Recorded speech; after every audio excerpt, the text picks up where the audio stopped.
Mi nombre es Juan y hoy trataremos de tratar la Revolución de Mayo y el periodo que se extiende entre 1810 y 1820. Tal periodización podríamos decir que se ha escrito de forma lineal y que tenemos que revisar aquellas tensiones que se han sucedido en tal periodo, tanto a nivel gubernamental como social. Nuestra autora de apoyo bibliográfico es María Ternavasio y sostiene que 1810 es un año clave porque se empieza a constituir un nuevo orden, una nueva configuración del espacio geopolítico.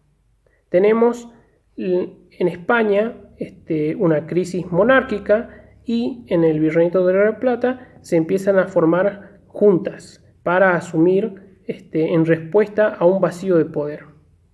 De tal manera, el virreinato se va a fragmentar y van a tener zonas leales a la corona española y zonas insurgentes como el Virreinato del Río de la Plata. Podríamos decir que a comienzos del siglo XIX, después de más de 300 años, llega a su fin el dominio español en el Río de la Plata.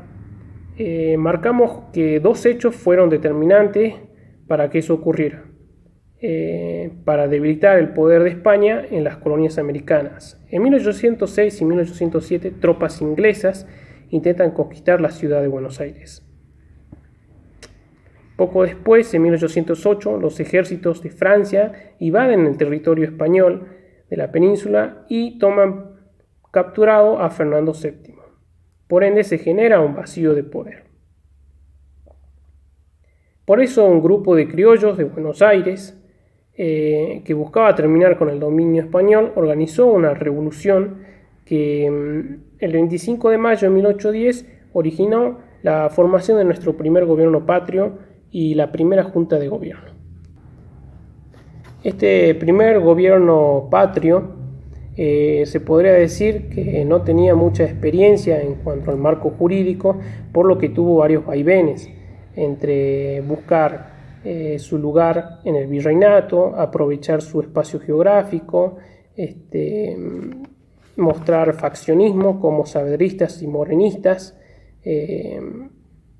Siempre va a haber una cierta inestabilidad política en este periodo, dado que se va a constituir una primera junta, un primer triunvirato, un segundo triunvirato, la búsqueda de una asamblea constituyente y todo finalizará tristemente en la década del 20 en el derrocamiento del directorio.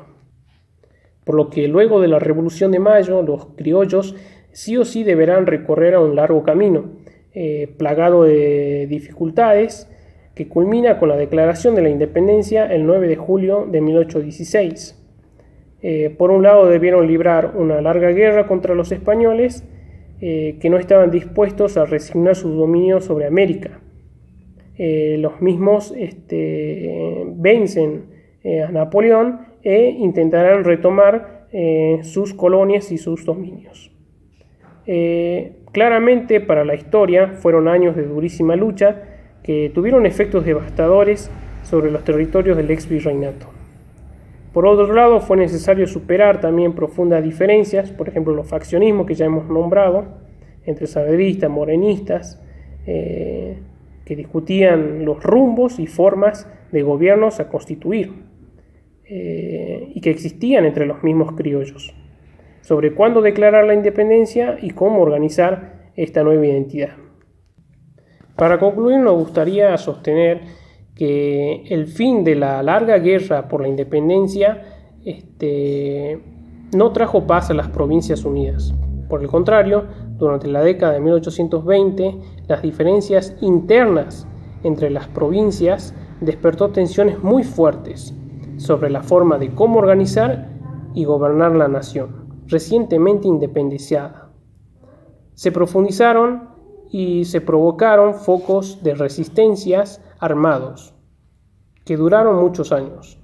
La sanción de una constitución unitaria de carácter muy centralista en 1819 y su rechazo por la mayoría de las provincias provocaron la desaparición del gobierno central.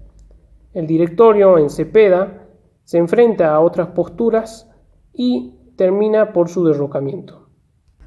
La tensión más importante de este hecho recae en que a comienzos de 1820 los gobernadores federales de Santa Fe y Entre Ríos, entre los que estaba Estanislao López, Francisco Ramírez, avanzan sobre Buenos Aires. El 20 de febrero vencieron a las fuerzas del directorio en la batalla de Cepeda, exigiendo la resolución de un nuevo congreso y la renuncia del director.